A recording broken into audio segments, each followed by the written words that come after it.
제목에서 이야기했던 것처럼 오늘은 사랑이라는 주제에 대해서 함께 말씀을 보고 있습니다. 이 동서고금을 막론하고 가장 관심받는 주제이면서 가장 어려운 주제가 사랑 아닐까라는 생각들을 하게 됩니다. 서로 사랑합시다 라는 이야기들을 굉장히 많이 하지만 실제로 사랑하는 일들보다는 미워하는 일들이 훨씬 더 많고, 사랑한다 하더라도 그게 내 방식대로의 사랑일 때가 얼마나 많은지 우리는 다시 우리의 사랑을 돌아보게 됩니다. 요즘 화제인 두쫑쿠라는 게 있습니다. 여러분 아십니까? 드셔보셨습니까? 네. 엄청 사람들이 새벽 6시부터 막 그걸 사기 위해서 줄을 선다라는 얘기를 보면서 대단한 거구나 라는 생각이 들었는데, 제가 어떻게 구하게 됐습니다. 그 두쫑쿠를 구하게 돼서 집에 이제 설레는 마음을 가져갔습니다. 이 맛있는 거를 그 줄을 서서 구해야 된다는 걸 가지고 아들에게 줘야겠다 하고 갔는데 별로 반응이 시큰둥한 것입니다. 먹어보더니 그냥 먹을만하네 이 정도. 이걸 내가 힘들게 어렵게 구해가지고 갔는데 이게 그의 마음을 감동시킬 수 없구나 라는 생각들을 하면서 내가 사랑한다라는 건 내가 원하는 방식이 아니라 상대가 원하는 방식이어야 되는구나 라는 생각들을 너무 깊게 하게 되었습니다. 그 친구가 원하는 걸 줘야지 사랑이 느껴지는 거지. 야, 이게 진짜 세상에서 유명하대. 이게 진짜 엄청 유명한 건데, 이거 못 구하는 건데 내가 너 구해줬어. 그래서 막 그런 얘기 나오지 않습니까? 성심당에 4시간씩 줄을 서서 초코 케이크를 샀다. 이런 얘기 있지 않습니까? 그런 사람들의 수고와 노력이 다, 사랑하는 사람들을 위한 노력이고 수고일 텐데, 어쩌면 받아들이는 사람이 그걸 사랑이라고 막 느끼지 못한다면, 그게 어떤 사랑일까라는 생각들을 하게 된다라는 거죠. 반대로 생각해보면 우리가 예수님을 사랑한다라고 이야기했을 때 우리가 예수님을 사랑하는 것도 내 방식대로 사랑하고 있지는 않을까라는 생각들이 들기 시작했습니다. 내가 내가 예수님 너무 사랑합니다 라고 생각하면서 하고 있는 일들이 진짜 예수님을 사랑해서 사랑하는 게 아니라 내가 내 생각과 내 방식대로 예수님을 사랑한다라는 거죠. 제가 어렸을 때 그 어른들이 그런 얘기 했습니다. 하나님은 4부 찬송가를 좋아하셔. 하나님을 사랑하려면 4부로 된 찬송가만 불러야 돼. 그게 하나님을 기쁘시게 하는 일들이야 라고 어른들이 얘기했던 적이 있습니다. 그래서 CCM 같은 찬양은 하나님이 기뻐하지 않는 방법이라고 막 이렇게 이야기했던 적이 있으셨는데, 어느 순간 오늘날의 찬송가에 우리가 부르던 CCM들이 찬송가에 들어가고 있는 것들을 우리 보게 됩니다. 예수 우리 왕이 이런 것들이 찬송가에 들어갔어요. 하나님 분명히 4부만 좋아하신다고 그랬는데 CCM도 들어가는구나 라는 생각들을 하게 됩니다. 사실은 우리가 하나님을 사랑한다라고 이야기하면서 내 방식을 고수할 때가 참으로 많이 있습니다. 그리고 옆에 있는 지체들을 사랑한다라고 이야기하면서도 내 방식을 고수할 때가 많이 있습니다. 여러분 나무를 좋아하시는지 모르겠는데 집에 보통 선인장 같은 거 키우지 않습니까? 선인장을 사랑한다라고 이야기하면서 매일매일 물을 주면 선인장은 죽습니다. 뿌리가 썩어가지고 죽게 되어집니다. 교회 안에 일어나는 대부분의 분쟁과 어려움들, 다툼들도 비슷하지 않습니까? 다 좋은 뜻으로 시작되어지는 이야기들입니다. 내 방식대로 사랑하는데 그 사랑을 상대방이 받아들이지 않을 때 문제가 생기기 시작한다는 거죠. 나는 분명히 사랑한다고 하는 일들인데, 사랑한다고 하는 잔소리들인데 받아들이는 사람이 이건 잔소리인데, 이건 내가 듣기 싫은 얘기인데 하면서 이제 다투기 시작하고 싸우기 시작하는 것입니다. 더 잘해보려고 하다가, 더 사랑해보려고 하다가 결국 문제가 생기고 어려움이 생기게 되고 결국은 미워하게 되는 관계로 흘러가는 것들을 우리는 보게 됩니다. 우리는 지난주까지 살펴본 빌립보서 서론 부분들을 우리가 계속해서 살펴보고 있습니다. 11절까지가 빌립보서의 서론이라고 이야기했는데, 지난주 3절부터 6절까지는 바울이 빌립보 교회를 향해 감사와 기쁨과 확신을 고백하는 장면이었습니다. 왜 빌립보 교회를 생각하면 기쁨이 넘치는지, 왜 빌립보 교회를 위해서 기도할 때마다 감사가 있는지, 왜 빌립보 교회는 문제가 있지만 문제가 아닌지에 대해서 우리가 함께 살펴보았습니다. 그러면서 오늘 7절부터 8절에는 그 바울이 빌립보 교회를 했던 감사가 왜 정당한지 그 근거를 설명해 주고 있습니다. 바울은 빌립보 교회와 추억이 많았기 때문에 감사한다라고 이야기하지 않았습니다. 바울과 빌립보 교회의 관계는 복음 안에서 검증된 관계였기 때문에 바울이 감사할 수 있었고 기뻐할 수 있었고 그 교회를 향한 확신을 가지고 있었다라고 이야기하고 있습니다. 그러면서 오늘 본문은 바울이 빌립보 교회를 얼마나 사랑하는지를 보여주는 일종의 사랑 고백입니다. 그래서 말씀을 준비하면서 바울이 빌립보 교회를 정말 이렇게 사랑하는구나 라는 이 말씀 앞에 제 마음에 찔림이 있었습니다. 저는 여러분들 얼마나 사랑하는가, 바울처럼 사랑하는가 라는 마음이 들었습니다. 여러분들 사랑한다고 하는데 또 이거 내 방식대로 사랑 아닌가, 내가 생각하기에 내가 할 수 있는 최선이고 내가 할 수 있는 방법이 이거니까 여러분들은 이 사랑을 받아야 돼, 느껴야 돼, 못 느끼는 건 네 잘못이야, 뭐 이게 바울은 그렇게 사랑하지 않았는데 라는 생각들을 하면서 다시 한번 저희 사역과 삶들을 돌이켜보는 시간들이었습니다. 여러분들도 오늘 이 7절과 8절 짧은 2절 말씀을 통해서 우리가 어떻게 하나님을 사랑하는지, 그리고 우리가 어떻게 이웃을 사랑하고 있는지를 함께 살펴보는 시간 되었으면 좋겠습니다. 먼저 7절 말씀입니다.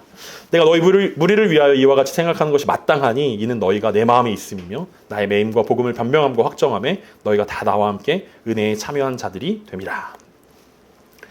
바울은 6절까지 이야기했던 것을 이와 같이라는 말로 언급하고 있습니다.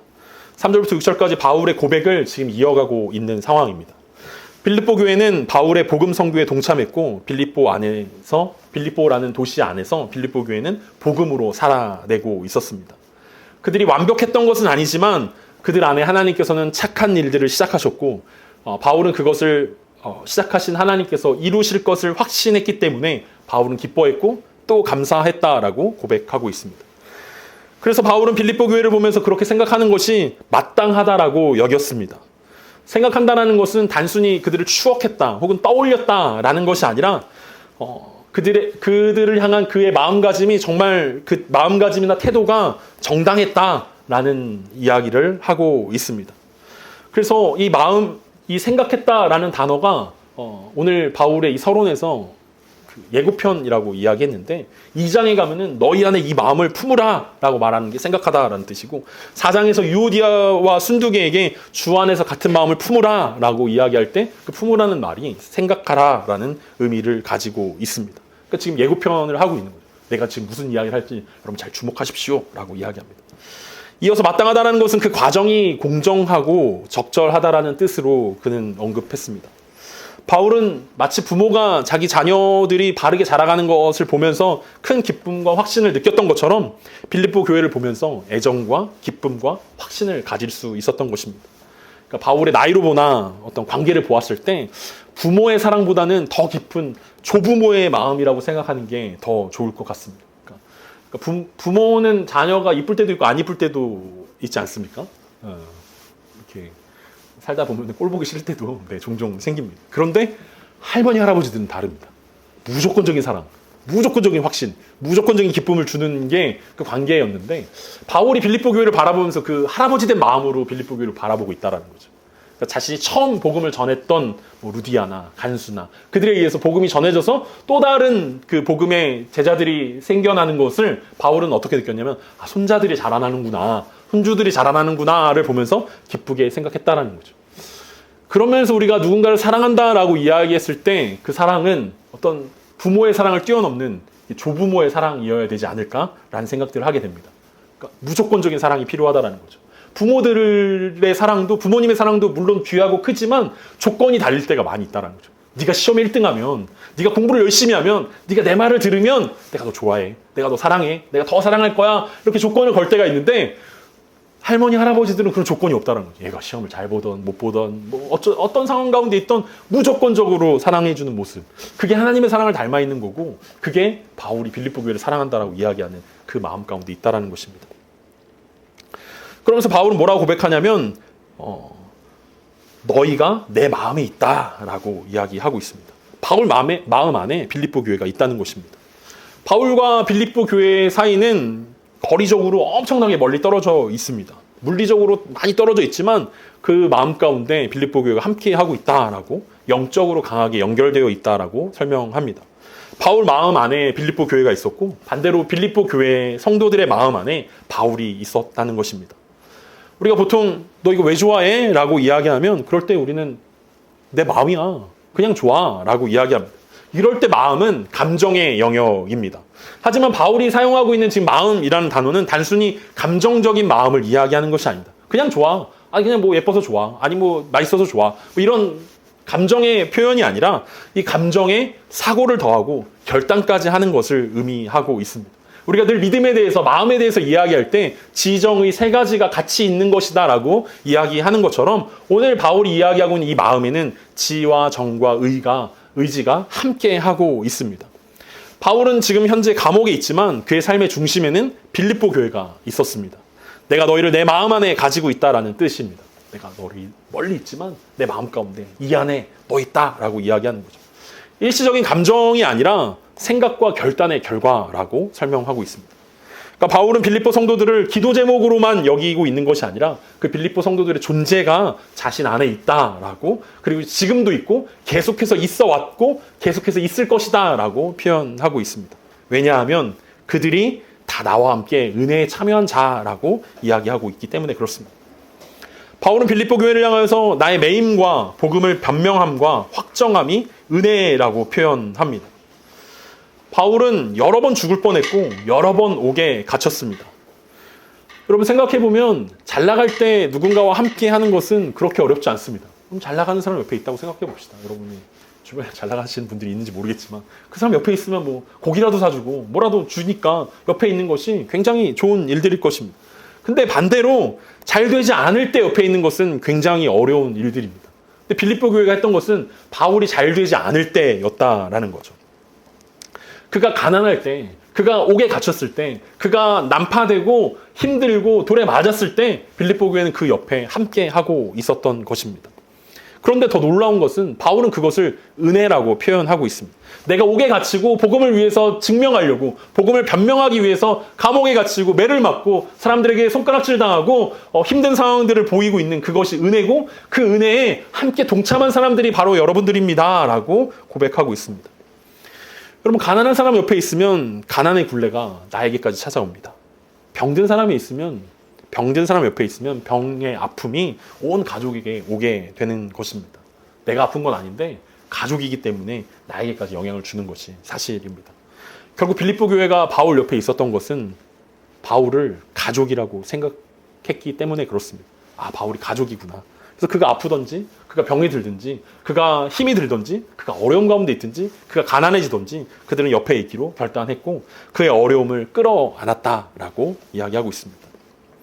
이 바울이 왜 자신의 고난을 은혜라고 이야기했는지 구체적으로 함께 살펴보면 고린도후서 8장 1절과 2절입니다. 여기 보면 바울이 뭐라고 이야기하냐면 고린도 교회에 보낸 편지에 이렇게 고백하고 있습니다. 형제들아, 하나님께서 마게도냐 교회들에게 주신 은혜를 우리가 너희에게 알리노니 환난에 많은 시련 가운데서 그들의 넘치는 기쁨과 극심한 가난이 그들의 풍성한 연보를 넘치게 하게 하였느니라. 그러니까 바울이 생각했을 때 은혜가 뭐냐라고 이야기했을 때 오늘 고린도후서에서는 8장과 9장에서 고린도후서 8장과 9장에서는 헌금을 은혜의 결과라고 부르고 있습니다. 그러니까 단순히 그냥 뭐 하나님께 드리는 거 이걸 넘어서 다른 사람들의 필요를 채워주는 일들이 하나님의 은혜다라고 이야기하는 거죠. 왜냐하면 다른 사람의 필요를 채워줄 수 있는 것은 이들이 어떤 상황이었기 때문이었냐면 풍성하고 나눌 것이 많은 상황이 아니라 환난에 많은 시련 가운데서 그들의 넘치는 기쁨과 극심한 가난 가운데서 그들이 풍성한 연보를 넘치게 했다라고 고백하고 있습니다. 그들의 삶 속에서 하나님의 과분한 은혜를, 과분한 선물을 받았기 때문에 이것이 가능한 일들이었다라고 설명하고 있는 것입니다. 너무 이상하지 않습니까? 극심한 가난이 그들의 풍성한 연보를 가능하게 했다. 지금 편지를 받고 있는 고린도 교회는 풍성한 가운데 있는데 바울의 예루살렘 교회를 향한 그 헌금에 응답하지 않고 있는 상황이었습니다. 근데 반대로 빌립보 교회는 극심한 가난 가운데 있는데 넘치도록, 힘에 지나도록 바울을 통해서 예루살렘 교회를 돕고자 노력하는 모습들을 보게 된다라는 거죠. 누가 은혜 가운데 있는 사람이냐라는 바울의 질문입니다. 과연 누가 은혜 가운데 있는 거냐? 빌립보 교회냐? 고린도 교회냐? 이 두 교회 사이에서 바울은 분명하게 빌립보 교회가 은혜 안에 있다라고 이야기합니다. 오늘날 우리는 은혜 받았다라고 이야기할 때 앞에서 이야기했던 감정을 이야기할 때가 많이 있습니다. 개인적으로 내 마음이 움직였을 때 내가 은혜를 받았다. 설교를 들었는데 내 마음이 터치됐다. 내 마음이 움직였다. 나 은혜 받은 거야 라고 이야기하는데 바울이 설명하고 있는 은혜는 그것과 조금 다르다라는 거죠. 단순히 마음이 움직인다. 그리고 개인적인 어떤 고백이 있다. 이 정도가 아니라 공동체적으로 결단하게 되었다. 공동체적으로 내가 어려운 사람들에게 하나님의 은혜를 나누게 됐다. 이것이 은혜라고 바울이 설명하고 있습니다. 그러면서 바울은 우리가 함께 참여하게 됐다라고 이야기합니다. 함께 은혜에 참여한 자가 됐다라고 이야기하는 거죠. 지난주에 동참했다라는 말에 나왔던 코이노니아가 다시 한번 쓰이게 됩니다. 함께 참여했다라는 말은 단순히 바울에게 헌금을 많이 보냈다, 후원했다 이 정도가 아니라 함께 참여했다라는 말은 우리가 함께 동업자가 되었고 동역자가 됐다라는 뜻을 의미합니다. 그냥 헌금 보내고 땡 이게 아니라 우리가 진짜 그 교회와 그 바울과 그 예루살렘 교회 성도들과 함께 동업자가 됐고 동역자가 됐습니다라고 이야기하고 있습니다. 이 참여라는 말이 요한계시록에 보면 사도 요한이 이렇게 고백합니다. 요한계시록 1장 9절입니다. 나 요한은 너희 형제요 예수의 환난과 나라와 참음에 동참하는 자라. 하나님의 말씀과 예수를 증언하였으므로 말미암아 반모라는 섬에 있었더니, 그러니까 사도 요한이 요한계시록을 쓰면서 자기가 왜 반모섬에 있냐면 하나님의 말씀과 예수를 증언하다가 붙잡혀가지고 자기가 유배되겠다라는 이야기를 하면서 자기가 예수의 환난과 나라와 참음에 동참하는 자라라고 이야기합니다. 그게 바로 앞에서 바울이 이야기했던 함께 은혜에 참여했다라는 그 말입니다. 그러니까 함께 은혜에 참여한다라는 것은 굉장히 위험한 표현이라고 이야기할 수 있습니다. 오늘날 교회 안에서 말하는 은혜는 개인적인 체험을 말하지만 원래 은혜는 공동의 참여 사건이고 동참하는 것을 의미하고 있습니다. 단순히 교회 안에서 친하게 지내는 거, 친목 활동을 하는 거, 오늘 우리 교회에서 볼링을 쳤어. 오늘 교회에서 우리가 MT를 갔다 왔어. 우리 맛있는 걸 먹었어. 뭐 이런 것들을 이야기하면서 우리 너무 친해졌어. 이렇게 이야기하는 게 아니라 단순한 그런 교제와 어떤 활동들을 넘어서 복음과 은혜에 함께 참여하는 공동체가 되어간다라는 것을 바울이 참여한다라는 거죠.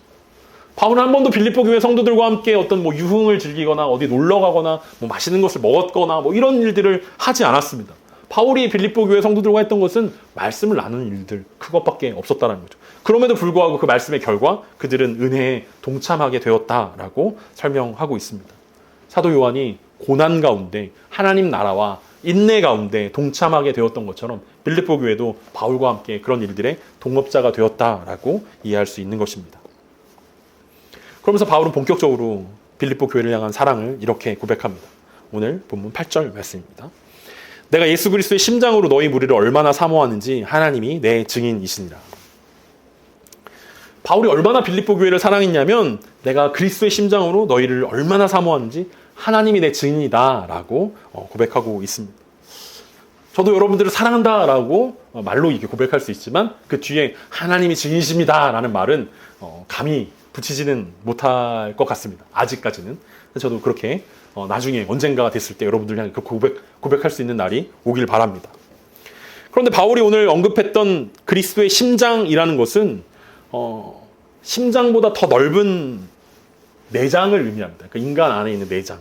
그러니까 쉬운 말로 우리가 애간장을 태운다라고 이야기하는데 여러분 그런 적이 있으셨는지 모르겠지만 이 창자와 간장이 끊어지는 그 고통, 그런 아픔, 그런 사랑, 그런 긍휼, 그런 마음, 그것을 이제 바울은 그리스도의 심장이라고 표현하고 있습니다. 누구를 죽을 정도로 여러분 사랑해 본 적 있으십니까? 드라마 같은 데 나오는 이야기인 것 같은데 바울은 빌립보 교회를 향해서 그렇게 사랑한다라고 이야기합니다. 바울이 그리스도의 심장으로 사랑한다라고 이야기하는 것은 하나님을 향한 주님의 간절한 사랑이 그 관계의 기초가 되어야 한다라는 이야기들을 하고 있는 것입니다. 우리가 누군가를 사랑한다라고 이야기했을 때 그 사랑의 중심에는 내 마음이 있는 것이 아니라 그리스도의 마음이 있어야 한다라는 것을 의미하기도 합니다. 여러분의 마음 가운데는 지금 누가 있습니까?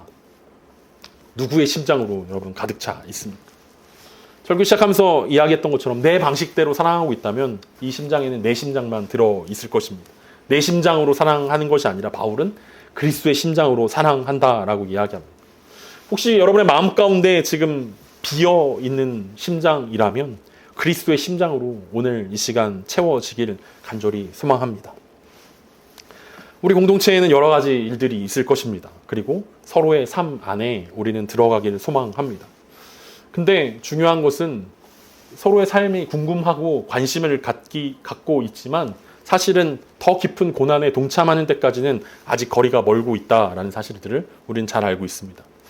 우리가 할 수 있는 최고의 위로는 기도할 게 정도입니다. 교회 안에서 가장 많이 사용되어지고 가장 맞는 키로 사용되어지는 것이 당신의 어려움과 당신의 고통에 기도하겠습니다. 당신의 문제에 함께 기도하겠습니다. 라고 이야기하는 이야기일 것입니다. 좋은 이야기이긴 한데 그 말이 바울이 오늘 심장을 다해 그리스도의 심장으로 빌립보 교회를 사랑한다라고 이야기했던 그 사랑 고백에 비춰봤을 때 혹시 우리가 이 당신을 위해 기도할게 라고 이야기하는 기도합니다 라는 말이 혹시 나는 그 문제에 적극적으로 참여할 정도는 아니고 그냥 구경 정도 하겠습니다 라는 뜻으로 사용하고 있는 것은 아닌지 우리의 삶들을 돌아볼 수 있었으면 좋겠습니다. 혹시 우리 안에 거리가 그 정도 내가 관심은 있는데 그렇게 막 적극적으로 동참하고 싶은 그 정도 마음은 아닌 이 정도 거리면 충분하다라고 생각하고 있다면 우리는 그리스도의 사랑을 더 많이 배워야 할 것입니다. 그리스도의 사랑을 더 많이 채워야 한다라는 것입니다. 바울은 그리스도의 심장으로 빌립보 교회 무리들을 얼마나 사모하는가에 대해서 설명하고 있습니다. 바울이 이렇게 사랑할 수 있었던 이유는 무엇입니까?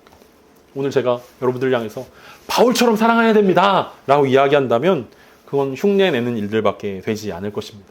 바울이 그리스도를 흉내내서 이런 일들이 가능했던 것도 아닐 것입니다. 바울이 왜 그렇게 빌립보 교회를 사랑할 수 있었습니까?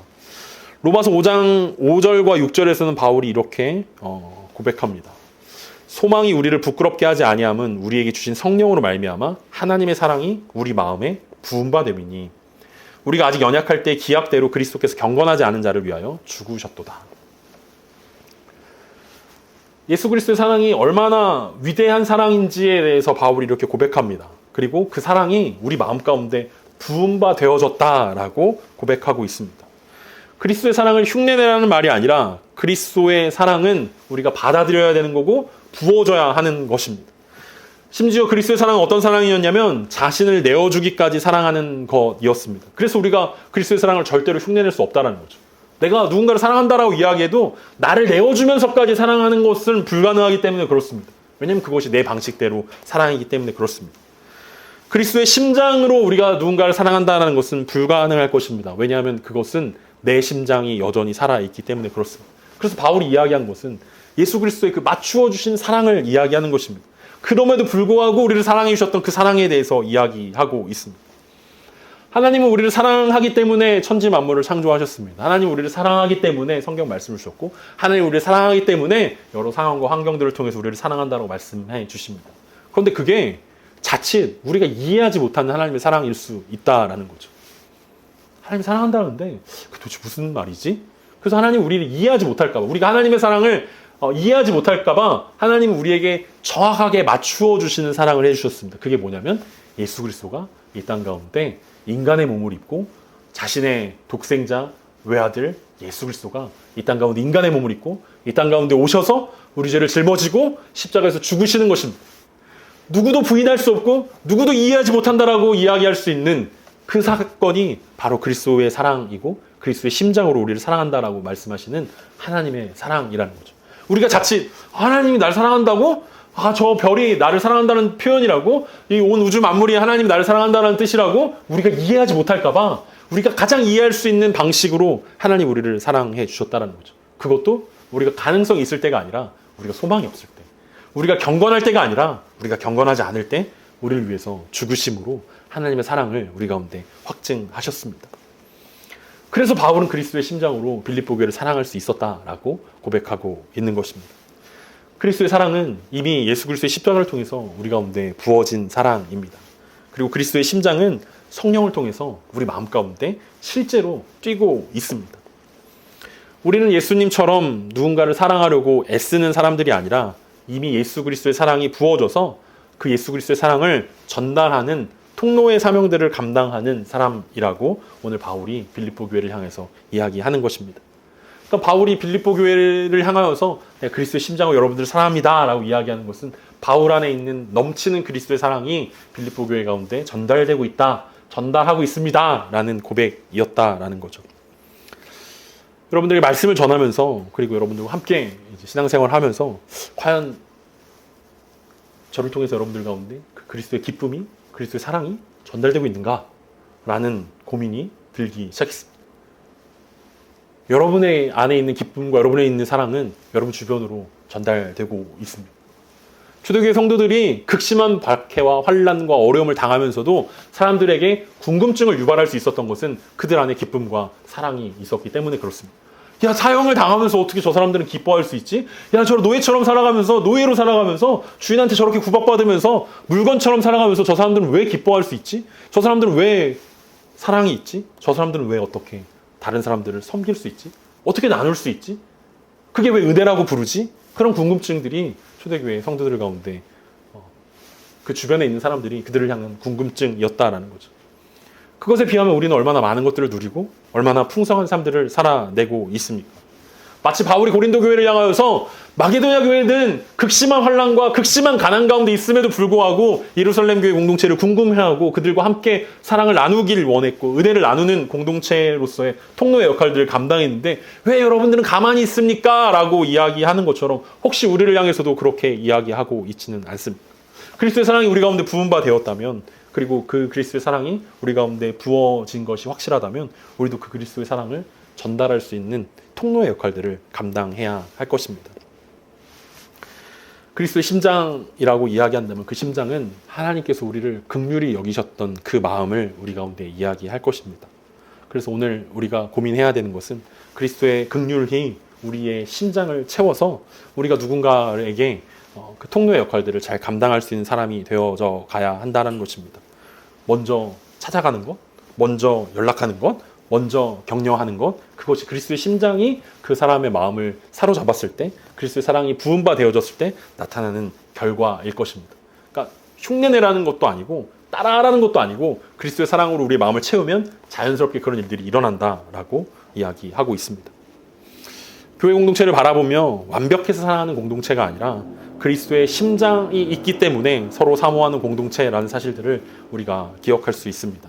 그래서 내 감정으로 누구를 사랑하는 게 아니라 그리스도의 심장이 우리 마음 가운데 이식되어서 서로를 뜨겁게 사랑할 수 있는 공동체가 되었으면 좋겠습니다. 무엇보다 고난 중에 있는 지체의 짐을 함께 지며 이 중에는 저만 고난 중에 있는 것 같은데 네, 함께 지며 복음의 동역자로 든든히 서가는 저희 공동체가 되었으면 좋겠습니다. 저를 위해서 많이 기도해 주시고 함께 많이 서주시고 따뜻한 격려와 위로가 필요한 순간이라는 사실들을 생각해 볼 수 있었으면 좋겠습니다. 무엇보다 우리 교회가 세상에서 주님의 사랑을 전하는 은혜의 통로가 될 수 있도록 기도하며 함께 세워져 가는 우리 공동체가 되었으면 좋겠습니다. 오늘 바울이 빌립보 교회를 향하여서 내가 그리스도의 심장으로 여러분을 사모합니다 라고 고백했던 것처럼 우리도 언젠가 그리스도의 사랑이 우리의 삶 가운데 충만하게 부어졌을 때 우리도 누군가를 향해서 내 방식대로 사랑한다 라고 이야기하는 게 아니라 하나님의 방식, 자기를 낮추어서 겸손하게 인간의 몸으로 이 땅 가운데 오셔서 우리를 사랑한다고 말씀하셨던, 그래서 누구도 부인할 수 없게 정말 그리스도가 나를 사랑하는구나 라고 인정할 수밖에 없었던 것처럼 우리도 누군가를 사랑할 때 그리스도의 심장으로 사랑하는 저와 여러분 되길 원합니다. 그리스도의 심장으로 하나님의 방식으로 상대방에 맞추어서 사랑한다라고 이야기할 수 있는, 그리고 그것에 하나님이 증인이다라고 고백할 수 있는, 자신 있게 고백할 수 있는 저 여러분 되기를 소망하면서 이번 한 주도 그리스도의 심장으로 살아내는 저 여러분 되기를 간절히 소망합니다.